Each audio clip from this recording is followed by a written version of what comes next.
से फरिश्ता मानिका, उसको भी हम वो ढेर सारी दुआओं के साथ, ब्लेसिंग के साथ हम भरपूर करते हैं। उसके लिए एक बार ताली बजाएंगे, जिसके कारण हम सब एकत्रित मंगल मिलन उस परमात्मा के साथ और सब आपस में ब्राह्मण परिवार के साथ मिलन मना पा रहे हैं। जैसा उसका नाम मानिका है, तो वैसे ही हम उसकी दुआएं करते। मानिका का अर्थ है शानदार, और ये जीवन हम भी आश रखते हैं कि उसका जीवन भी शानदार हो और साथ साथ गहना भी होता है। ये परमात्मा का गहना है, जो परमात्मा की अथक सेवाएं, हम ये आश रखते हैं कि आगे चल कर के ये अथक सेवाएं परमात्मा की करती रहे।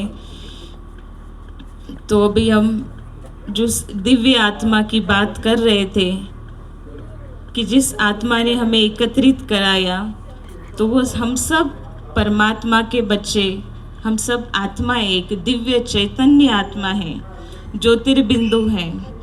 तो सारे दिनचर्या में जो भी हम बार बार ये शब्द यूज़ करते हैं, मैं और मेरा, एक रिसर्च किया गया है इस पर कि अगर 500 जने हम कॉल्स पर बात करते हैं, 3900 बार ये शब्द यूज़ होता है।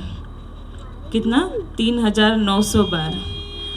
तो सबसे ज़्यादा दुनिया में और बातों में यूज़ करने वाला शब्द है ये मैं। पर आज तक इसको कोई नहीं समझ पा रहा है कि ये मैं कौन है, ये मैं कहने वाली कौन हूँ। सब हम ये समझते कि मैं ये पोस्ट हूँ या पोजीशन हूँ या कोई मेल हूँ या फीमेल हूँ, पर परमात्मा ने हमें ये सत्य परिचय दिया है, हम कोई पोस्ट, पोजीशन, कोई स्टेटस नहीं है।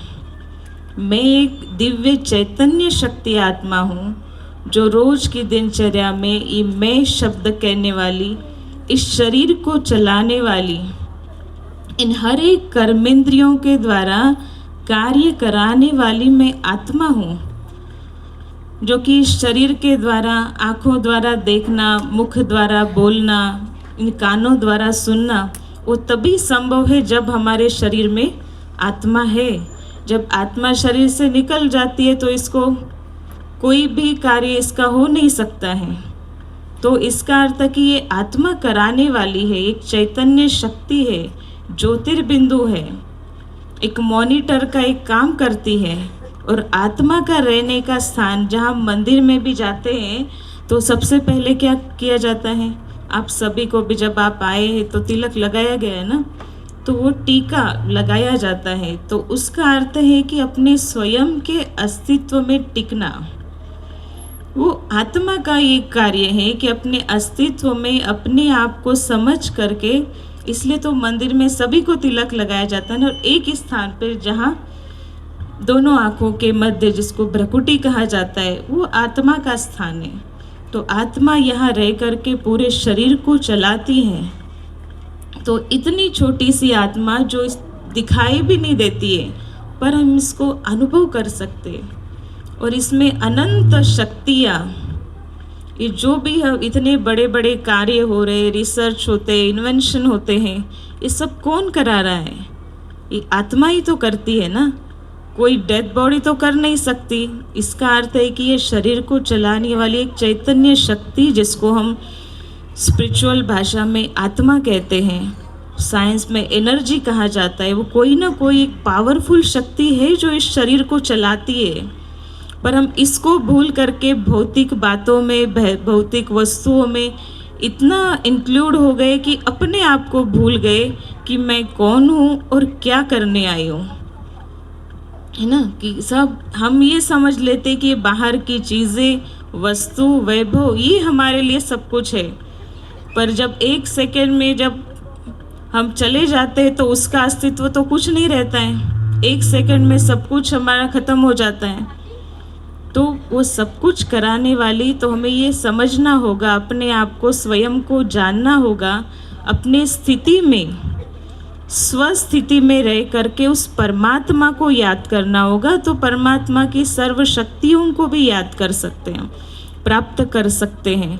तो हम भगवान को याद तो करते हैं, पर वो तरीका, सब भौतिक चीज़ें, वस्तु, वैभव में, सब में रहते हुए उसको याद करते, पूजा करते। पर परमात्मा कहते जब तक तुम अपने आप को नहीं समझोगे, अपने अस्तित्व में टिक कर मुझे याद नहीं करोगे, तो वो याद सफल नहीं। तब तक हमारी आत्मा की तार उस परमात्मा से जुड़ नहीं सकती। तो इसलिए हमें अपने आप को समझना होगा कि मैं एक चैतन्य शक्ति आत्मा हूँ, महान आत्मा हूँ। जैसे ये शरीर 5 तत्वों का बना हुआ है, ऐसे ही आत्मा के 7 गुण, जो आत्मा भी 7 गुणों का स्वरूप है ना। कौन कौन से? ज्ञान, पवित्रता, सुख, शांति, आनंद, प्रेम और शक्ति। कोई भी ऐसा दुनिया में व्यक्ति नहीं होगा जिसको सुख शांति नहीं चाहिए हो, है? कोई भी नहीं होगा। किसी को पूछो, आप पूरा जीवन आपने सुख पाया है, थोड़ा सा दुख चाहिए? तो कोई नहीं इसको स्वीकार करेगा कि अंत तक, जन्म से लेकर के अंत तक हम सब चाहते कि हमें सुख मिले। क्यों चाहिए? क्योंकि हर एक आत्मा का स्वरूप सुख स्वरूप है, शांत स्वरूप है। शांति चाहिए। थोड़ा सा भी शोर ज़्यादा हो, बहुत ज़्यादा नॉइज़ में हो, तो हम कहते हैं ना कि हमें थोड़ा सा भी शांति चाहिए। थोड़ी देर के लिए मन शांत हो, शांति के लिए कहाँ कहाँ जाते हैं। पर परमात्मा कहते शांति तो हमारा स्वधर्म है, मुझ आत्मा का धर्म है ये शांति, प्यार, पवित्रता। तो इसलिए हर एक आत्मा चाहती है कि मैं इस गुणों से भरपूर रहूं। तो भरपूर कैसे होंगे? वो सब स्टॉक परमात्मा ने हमें दिया है, बस ज़रूरत है उसको इमर्ज करने की। तो इमर्ज कैसे करेंगे? जब हम खुद को जानेंगे और परमात्मा से जोड़ेंगे अपना तार, तो हम अपने सब गुणों को जोड़ सकते हैं और उनको इमर्ज करके सर्व गुणों से भरपूर भी हो सकते। तो शांति, प्यार, ज्ञान, पवित्रता, ये जो हमारे गुण हैं, वो एक परमपिता परमात्मा से हम लेकर के सभी आत्माओं को देने की ये सेवा कर सकते हैं। जैसे ये शरीर, इस शरीर को चला जैसे गाड़ी का एग्जाम्पल भी देते हैं ना, गाड़ी जब तक नहीं चलेगी जब तक उसमें ड्राइवर नहीं हो। ड्राइवर होगा तभी वो गाड़ी काम, कितना भी महंगी गाड़ी हो, पर ड्राइवर नहीं तो गाड़ी कुछ काम की नहीं है। तो ये शरीर भी एक गाड़ी समान है और आत्मा ड्राइवर है। तो ये ड्राइवर अगर परफेक्ट हो, अच्छा हो, तभी गाड़ी चल सकती है ना, अपनी मंजिल की ओर प्राप्त कर सकते हैं। तो हमें अपनी मंजिल को प्राप्त करना है, तो अपने स्व अस्तित्व में अपने ड्राइवर का ध्यान रखना पड़ेगा। तो वो कैसे ध्यान रखेंगे? उस परमात्मा का ध्यान रख करके अपना ध्यान रखेंगे, है ना। परमात्मा की सर्व शक्तियाँ मुझ आत्मा पर बरस रही है। तो 1 सेकंड के लिए सभी आंखें बंद करके अपनी स्वस्थिति में बैठ जाएंगे।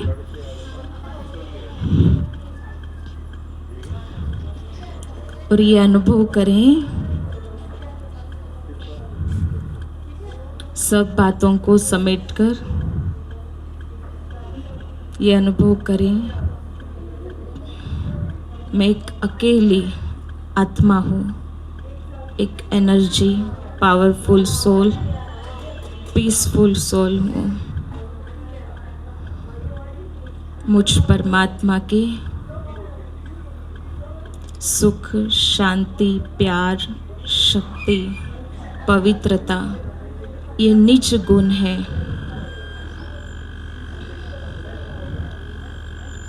इसको मैं पुनः जागृत करने का अभ्यास करती हूँ।